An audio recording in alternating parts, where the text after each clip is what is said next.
오늘은 무엇을 구하느냐라는 제목으로 함께 말씀을 나누겠습니다.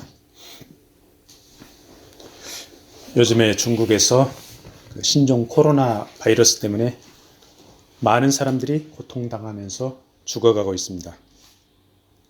전염병에 걸리면은 제일 먼저 고생하는 사람들이 가난하고 늙고 몸이 약한 분들이죠. 그런 사람들에게 하나님께서 자비와 긍휼을 베풀어 주기를 우리는 기도해야 합니다. 최근에 몇 년 동안 중국 공산당이 중국 안에 있는 예배당들을 많이 철거했어요. 십자가를 부쉈습니다. 성도들을 핍박하고 선교사들을 많이 추방했습니다. 이런 것을 보면서 하나님, 중국 공산당의 저 오만한 콧대를 꺾어주세요. 이렇게 기도를 했습니다. 아마 많은 사람들이 그렇게 기도를 했을 것입니다. 이번 전염병으로 인해서 중국 공산당, 중국이라는 나라가 전 세계적으로 엄청나게 수치를 당하고 있습니다. 중국 쩔쩔매면서 위기 상황에 처해 있습니다. 우리는 이러한 시기에 중국 공산당이 무너지기를 위해서 기도하고, 또 다른 측면에서는 가난하고 병든 사람들, 그 중국 안에 있는 그 불쌍한 사람들, 그 사람들이 죽지 않고 살아나서 예수 그리스도 십자가 복음을 접할 수 있도록 이렇게 기도를 해야 되겠습니다. 자, 오늘 우리가 살펴볼 말씀은 지난주에 이어서 세례 요한과 그리고 예수 그리스도의 삶에 관해서입니다. 세례 요한을 따르는 사람들, 구름대처럼 몰려와서 죄 사함의 세례를 받았습니다. 그런데 이 세례 요한을 특별히 더 따르는 몇 명의 제자들이 있었습니다. 자, 이 제자들은 세례 요한과 동행을 했습니다. 같이 배웠습니다. 사역을 도와주었습니다. 근데 세례 요한의 제자들이 몇 명인지는 확실하지가 않습니다. 자, 이 제자들 굉장히 프라이드를 가졌을 것입니다. 나의 스승님이 하나님의 선지자 세례 요한이야. 아주 엄청난 그런 프라이드를 가졌을 것입니다. 로마의 식민 지배를 받으면서 참 곤고하게 고생하면서 살고 있었는데, 자기의 스승이 하나님의 선지자로서 회개를 촉구하면서 말씀을 선포하니까 그 세례 요한의 제자인 것이 참 자랑스럽고 보람있고 그랬을 것입니다. 자, 그런데 그 스승 세례 요한이 유대 민족이 그토록 고대하던 메시아가 왔다, 이렇게 선포를 했습니다. 제자들이 아마 곰곰이 생각하지 않았을까.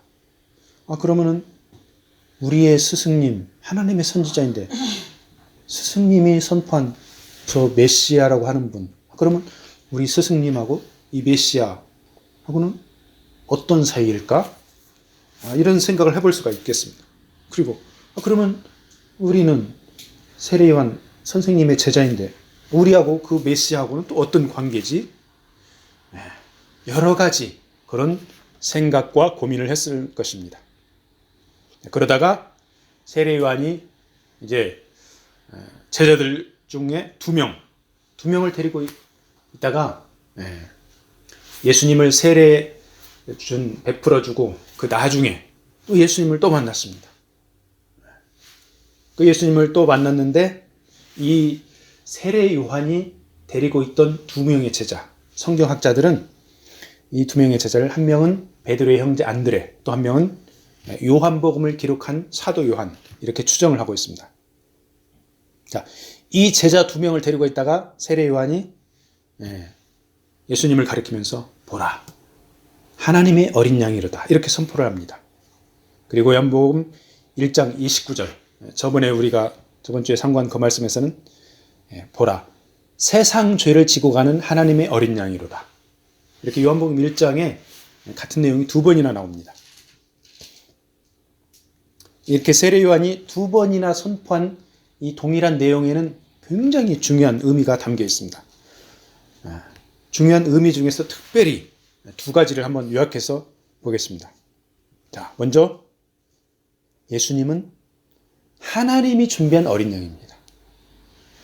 자, 구약시대에 율법으로 하나님 앞에 제사 드렸죠. 제사 드릴 어린 양. 제사 드릴 사람들이 준비를 합니다.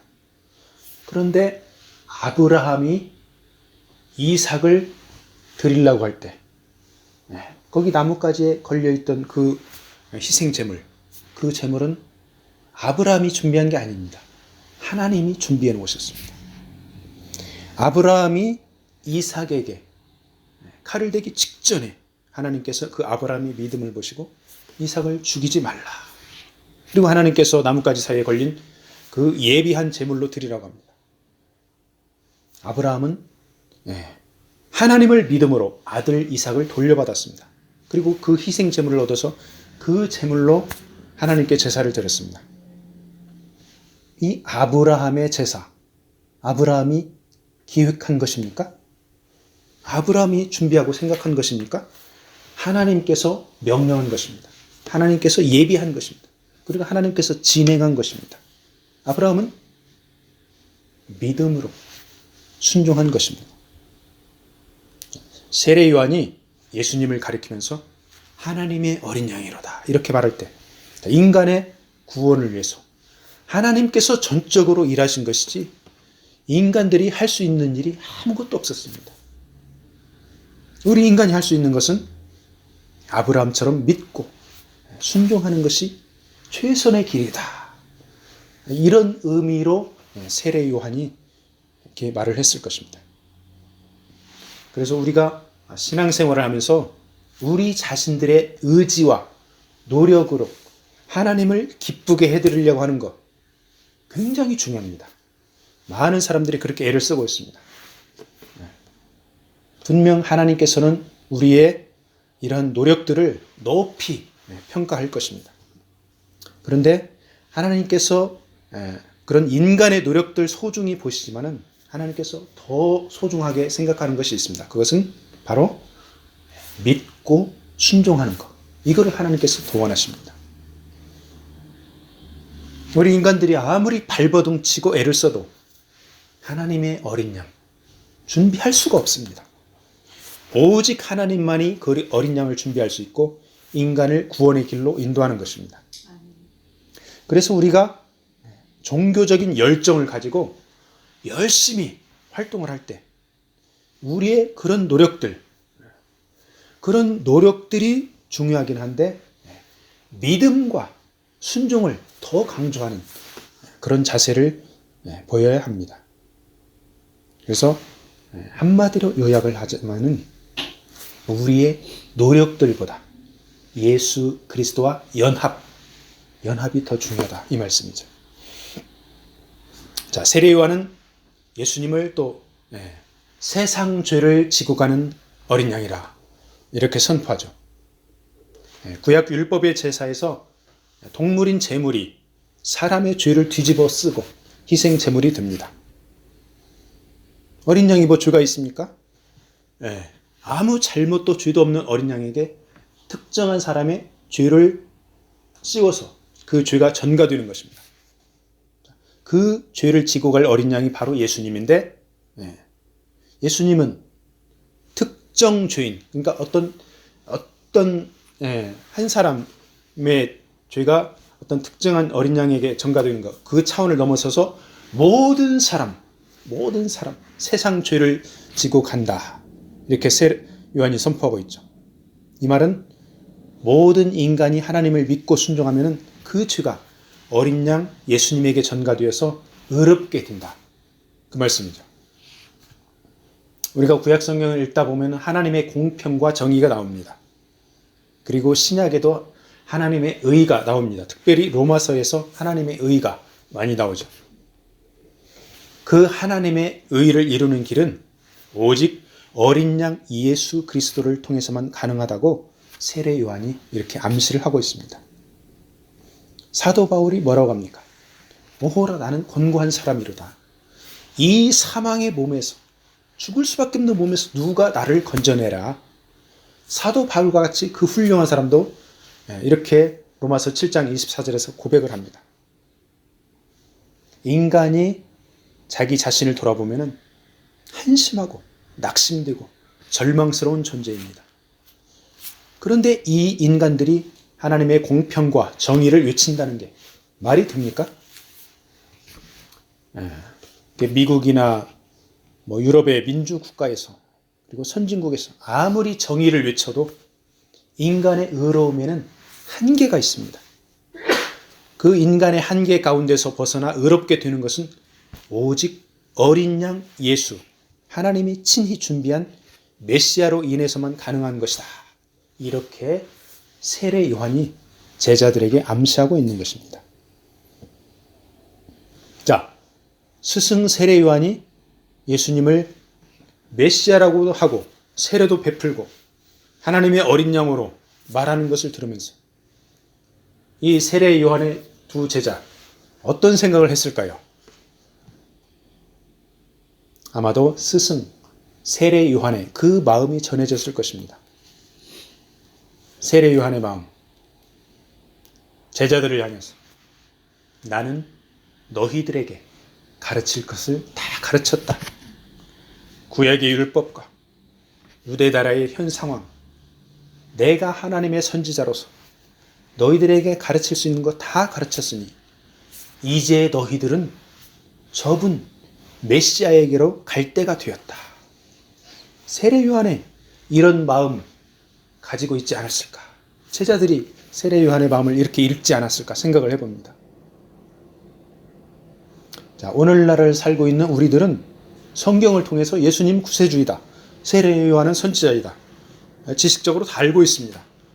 그런데 그 당시에 세례 요한의 제자들은 스승의 가르침을 받고 나서야 그때서야 비로소 예수님에 대한 새로운 안목, 저분이 메시아구나.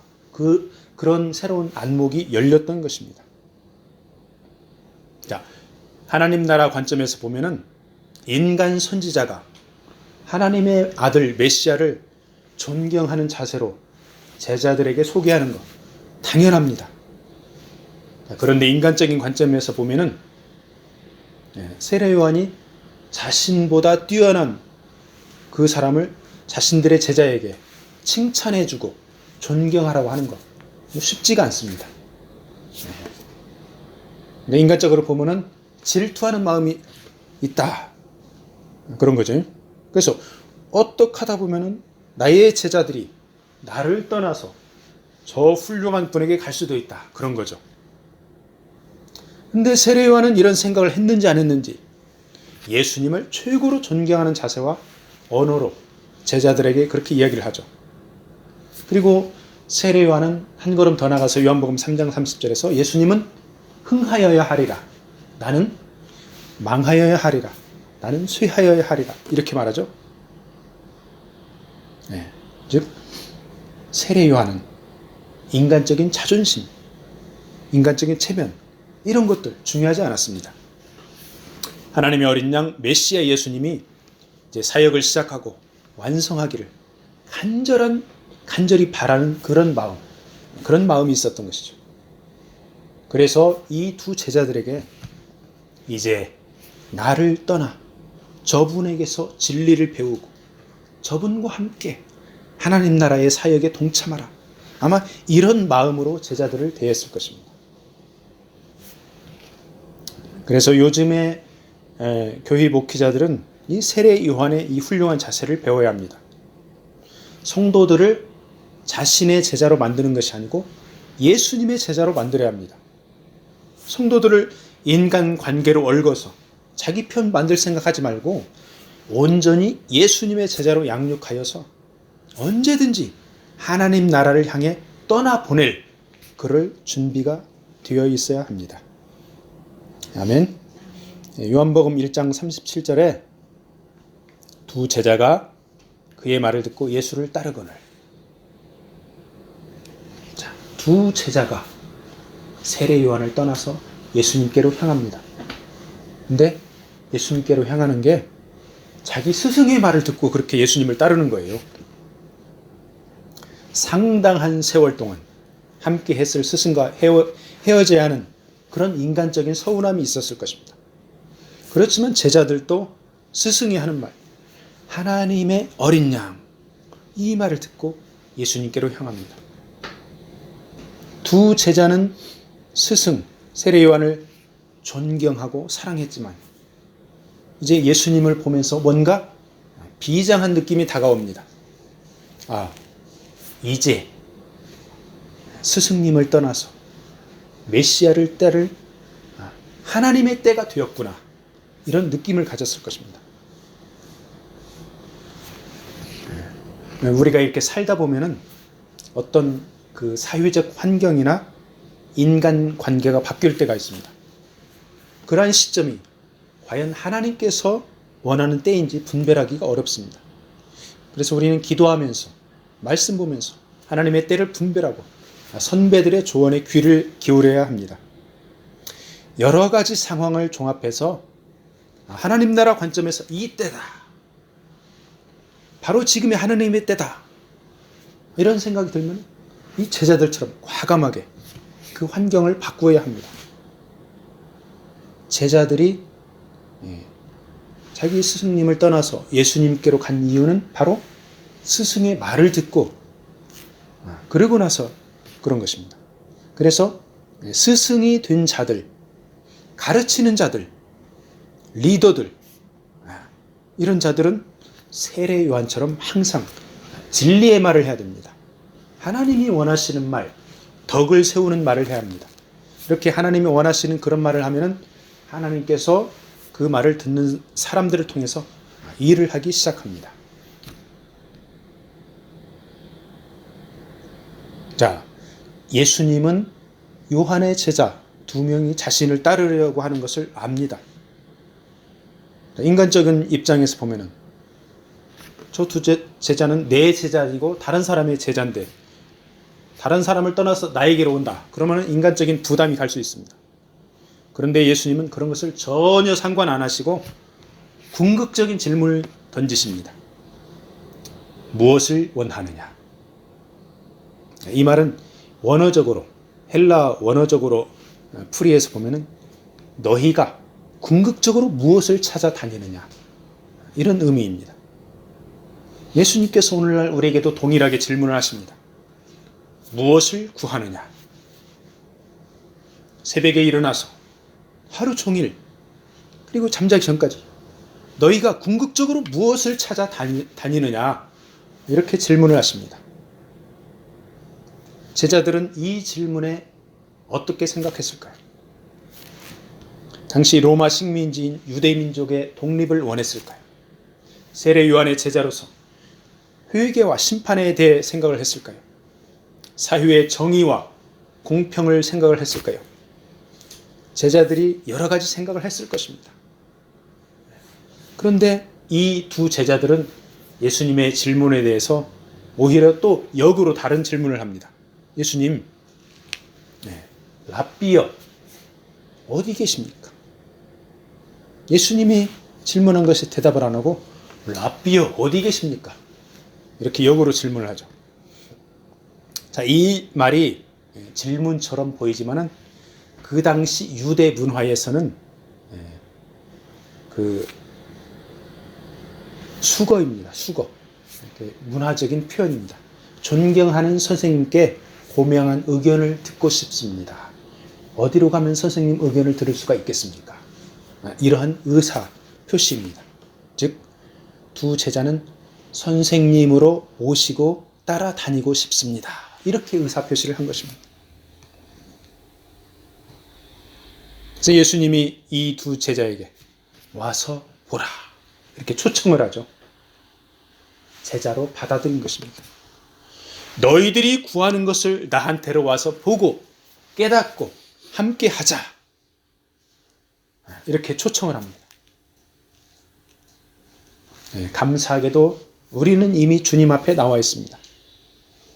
이 두 제자는 이제 물리적으로, 육체적으로 주님과 동고동락을 하게 됩니다.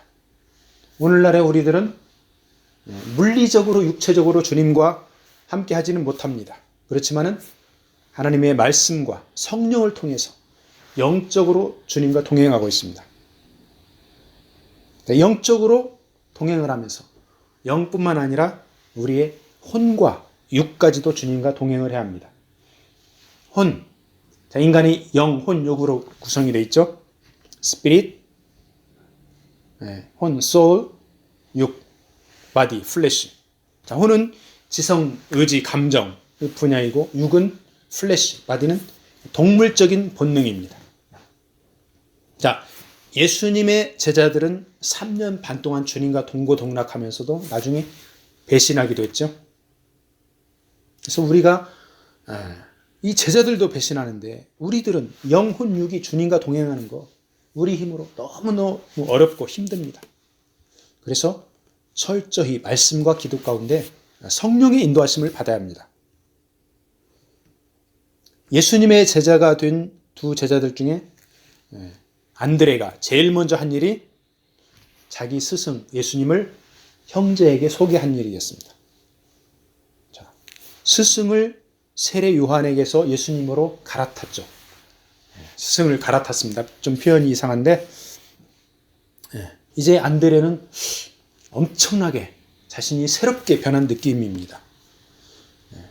구약 성경에서 예언한 메시아, 그리스도, 그리고 스승 세례 요한이 메시아라고 인정한 그분의 제자가 이제 되었습니다.